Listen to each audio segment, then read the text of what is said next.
For the last several days, I've been over here in Nuuk in Greenland trying to get an idea of what people in the area have to say about Donald Trump's recent statements. I've got Brad, he's he's an entrepreneur and a teacher from the United States, and two Greenlanders over here as well.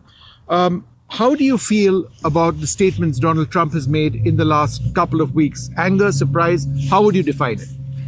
I would define it I feel anger and I feel the disappointment, and I was pretty scared as well because we were unsure of what was going to happen. How about you? I feel definitely the same, and I think all of our people feel the same. Yeah. You're from Minnesota, and you were mentioning to me that you see a couple of parallels. Could you explain that? Yes, I mean, the state of Minnesota has received, frankly, unprecedented pressure from the federal government pushed by Donald Trump. And it's been quite shocking to the people of Minnesota. And we've also seen what's happened in Greenland. Yeah. And we feel very shocked also that this is the president of the United States exerting pressures of this kind, both inside the country and outside the country on Greenland. If Trump were to pursue this even now, it would effectively be the end of NATO. I mean, that's what a lot of people say. Would you agree? Yeah, I would agree. He would definitely cross some lines that he were not supposed to. Yeah.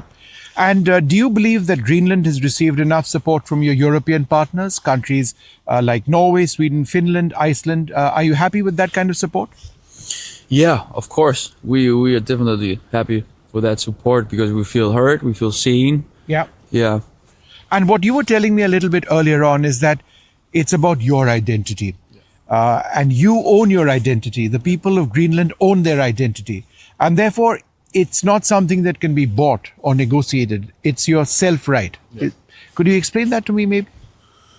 Yeah, as you know, or you may know, we have been under the Danish. We have been Danish realm. Yeah, under the Danish realm for a couple of hundreds of years, and we've always felt like we were Greenlanders. We're not felt Danish at all. So yeah.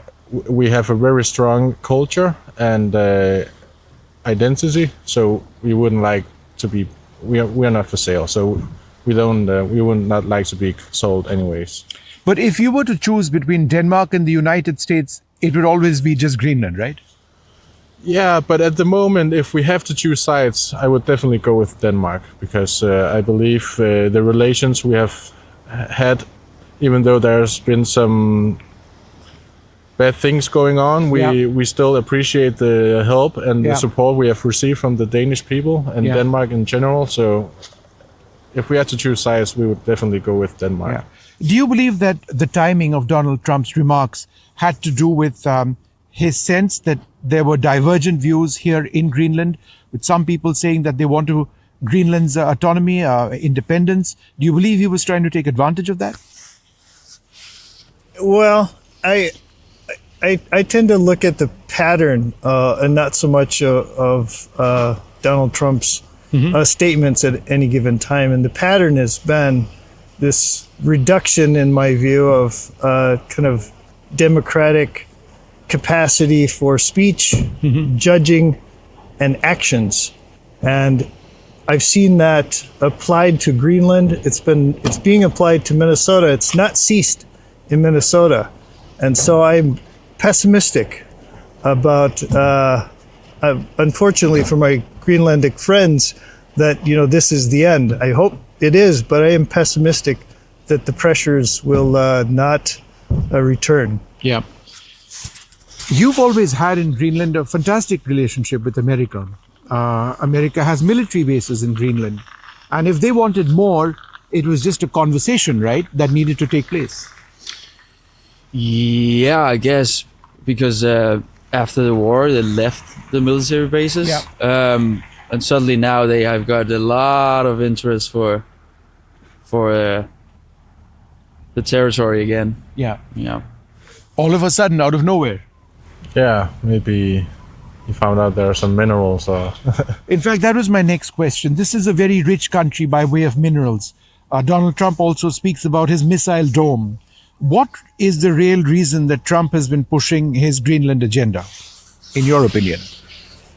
Well, in my opinion, it's a conservative government. Conservative governments tend to act based on economic and military or police power rather than human services, say education, healthcare, things like that. Those are on the back burner. So it's a lot of economic and military police force directed at places, and that is the movement of this kind of government. So I don't think it's going to cease. We've seen the U.S. Take action against Venezuela. Maduro is now in an American jail. Do you believe that this is part of a process? You know, it's Venezuela yesterday, possibly Greenland in the future. He's also looking at asserting America in Iran, albeit in a different context. Well, yes. I mean, again, my own view of this type of government that we're seeing is it's based on movement. It's constantly moving and it consumes things. In the process, it does consume things that we thought were more democracy central and were not up for debate and not to be consumed. And we're seeing that kind of constant movement, constant consumption, constant reaching out to grab things. And again, it serves the investors. The stock market's done very well, but for people, I think there's been a lot of sense that it's quite uncomfortable. It's very unusual. I must ask you, you've been in Nuuk now for a couple of, how long have you been here in this trip? Just a couple of days. Yeah. Are people looking at you with a sense of suspicion? Why is there an American gentleman over here? What's he there for? I mean, have you sensed anything like that? No, I'm aware that, I'm a guest. I'm from the Midwest. I tend to be quite polite.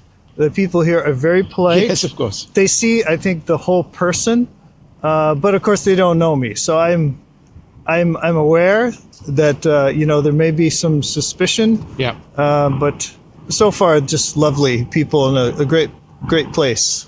Wonderful place. It is a great place, one of the most beautiful in the world, which brings me to the next part of my conversation.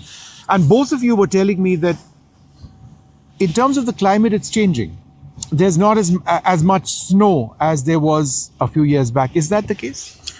Yeah, especially this year. We don't have as much snow. We usually go out snowmobiling right now and skiing. Yeah. But there's not enough snow for that right now. That's a worry, right? It's a real worry for you over here. Yeah, it really is because, the northern part of Greenland are very dependent of the ice and snow as well, because that's one of the way they go out fishing or hunting.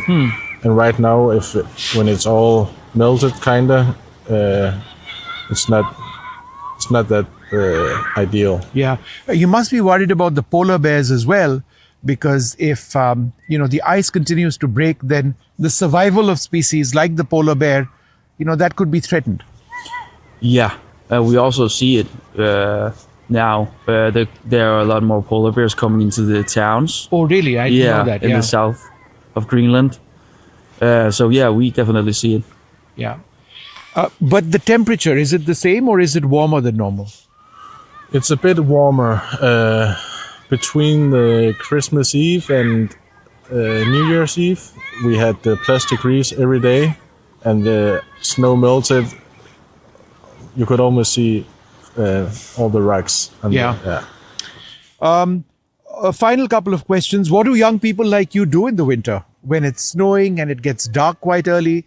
And sunlight actually comes up after 9 a.m. or almost 9:30 a.m. in the morning. It was very unusual for me. I've never seen anything like it. What do young people like you do in winters? Well, I go ptarmigan hunting, and I go skiing, snowboarding. Yeah. I think it's fun. Yeah, and hiking. As well. So outdoors, right? Yeah, pretty much outdoors. What do you like most? I really like snowmobiling. Yeah. It's you get a whole different thrill out of it. So. Yeah. Fishing is also a favorite pastime of a lot of people here, right? Yeah, it is. I'm a commercial fisherman, so I work on a factory ship. But we also go out on our own small boats. Yeah. That must be quite difficult when you're out, as on commercial operations.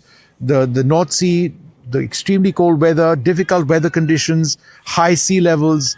It's quite a challenge, right? Yeah, it is. Sometimes we just need to wear it out and stay in the storm. Yeah. Yeah, and sometimes we just gotta work Yeah. and earn the money and catch the fish. Absolutely. Look, gentlemen, I'd like to thank all of you very much for speaking to us. We've sort of covered a lot. Donald Trump to what people in Greenland do in winter. But that's for our Indian viewers to give you an idea of what exactly Greenland is all about for the moment.